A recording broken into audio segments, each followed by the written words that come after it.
Assalamualaikum warahmatullahi wabarakatuh. Perkenalkan, nama saya Lia Puspasari, nomor induk mahasiswa 2110105038.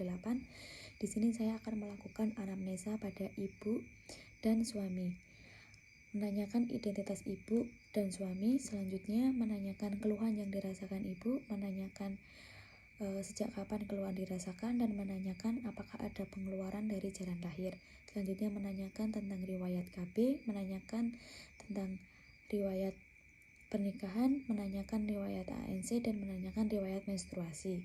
Selanjutnya pasien mengatakan bahwa ibu merasakan kenceng-kenceng sudah semakin sering, dan pasien mengatakan bahwa pasien mengeluarkan cairan seperti pipis namun tidak bisa ditahan, dan juga pasien mengatakan bahwa ada lendir yang bercampur darah keluar dari jalan lahir.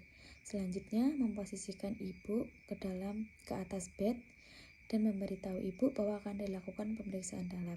Ibu, mohon maaf, sebelumnya saya izin untuk melakukan pemeriksaan dalam ya Bu ya, yang bertujuan untuk mengecek pembukaan apakah sudah pembukaan lengkap atau belum. Selanjutnya memposisikan pasien di atas bed dengan posisi litotomi dengan membuka celana dalam pasien, mencuci tangan dan memakai handscoon. Selanjutnya memberitahu ibu bahwa akan dilakukan pemeriksaan dalam. Ibu, mohon maaf, saya lakukan pemeriksaan dalam ya Bu ya. Selanjutnya melakukan pemeriksaan dalam dan memberitahu ibu bahwa sudah ada tanda-tanda persalinan, yaitu dengan adanya pengeluaran lendir bercampur dengan darah, pecahnya air ketuban, dan pembukaan sudah lengkap atau pembukaan 10. Selanjutnya memberitahu ibu bahwa akan dilakukan proses persalinan dan memberitahu keluarga ibu bahwa akan dilakukan proses persalinan. Ibu, ini untuk pembukaannya sudah lengkap dan sudah ada tanda-tanda persalinan. Ibu, untuk mengejarnya sebentar ya Bu ya, nunggu arahan dari saya akan mempersiapkan peralatan dan juga akan menggunakan APD terlebih dahulu. Setelah menggunakan APD dan mempersiapkan peralatan, beri motivasi kepada ibu untuk tetap rileks dan tidak usah panik.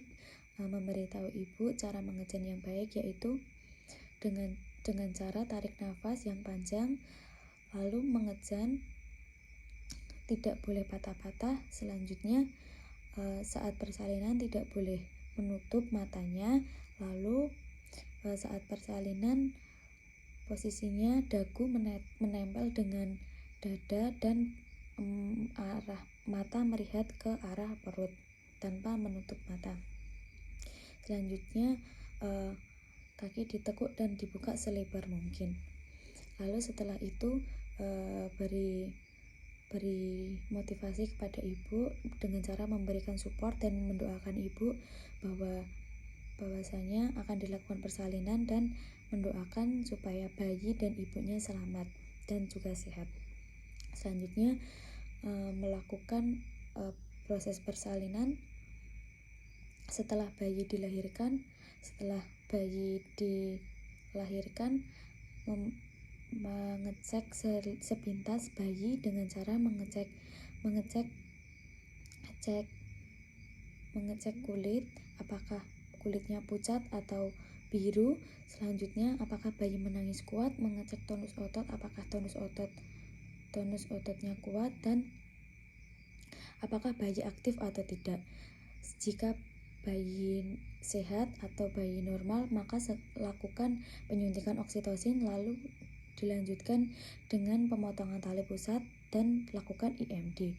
Namun jika bayi mengalami sesak nafas atau menangisnya tidak kuat atau merintih, kulit bayi berwarna kebiruan, lalu bayi tidak aktif dan tonus ototnya juga tidak aktif, maka lakukan langkah awal dengan meminta izin ibu terlebih dahulu.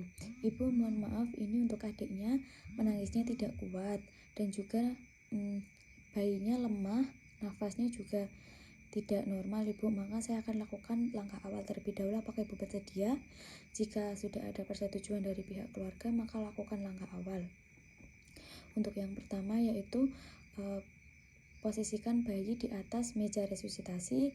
Posisikan bayi kepala berada di dekat badan penolong atau badan bidan.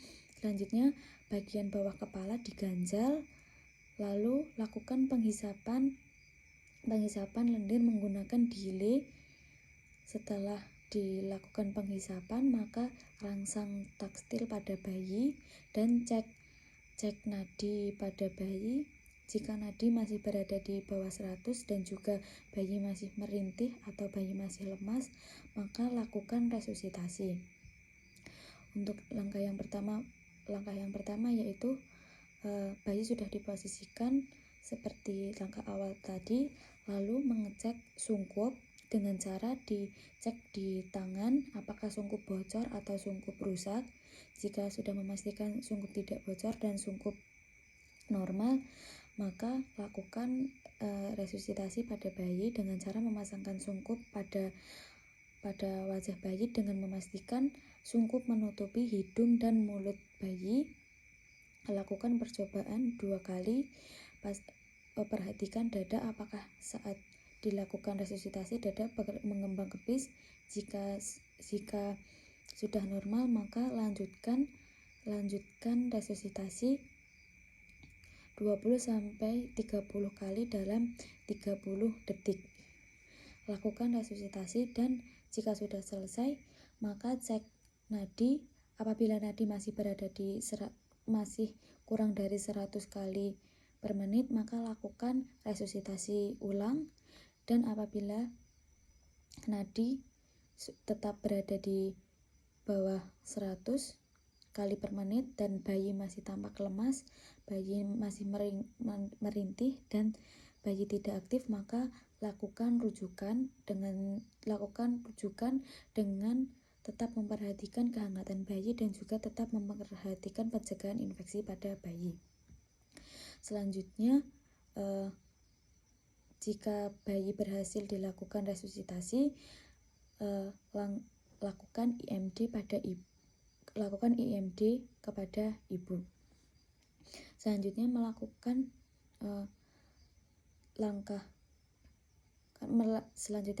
tindakan kala 3, yaitu memastikan adanya tanda-tanda kala 3, yaitu tali pusat memanjang. Selanjutnya ada semburan darah. Selanjutnya memberitahu ibu bahwa akan dibantu untuk melahirkan plasenta. Mohon maaf ibu, saya bantu untuk melahirkan plasenta ya ibu ya. Ibu tidak usah mengejan, mungkin nanti mungkin terasa mulas, tapi tidak usah mengejan ya ibu ya. Selanjutnya melahirkan plasenta dengan cara meregangkan tali pusat. Jika klem semakin panjang, maka dekatkan klem dengan vulva. Lakukan peregangan tali pusat dengan arah lurus dengan vulva. Selanjutnya, jika plasenta sudah lahir, cek kelengkapan plasenta. Jika plasenta sudah lengkap, maka taruh ke dalam baskom dan cuci bersih. Setelah itu, cek robekan jalan rahir. Jika terjadi robekan, maka dilakukan heating atau penjahitan. Lalu setelah itu membersihkan ibu dan memakaikan ibu pakaian yang bersih dengan memakaikan pembalut. Setelah itu memasukkan plasenta yang telah dibersihkan ke dalam kendil atau ke dalam wadah, lalu serahkan ke keluarga. Bapak, ibu, ini plasentanya adik ya Pak, Bu, nanti bisa dibawa pulang. Selanjutnya melakukan kala 4, yaitu melakukan pemeriksaan tekanan darah, suhu, nadi, kontraksi, dan juga perdarahan pada 1 jam pertama setiap 15 menit sekali dan 1 jam kedua setiap 30 menit sekali. Cukup sekian yang dapat saya sampaikan. Apabila banyak kekurangan, mohon maaf yang sebesar-besarnya. Wassalamualaikum warahmatullahi wabarakatuh.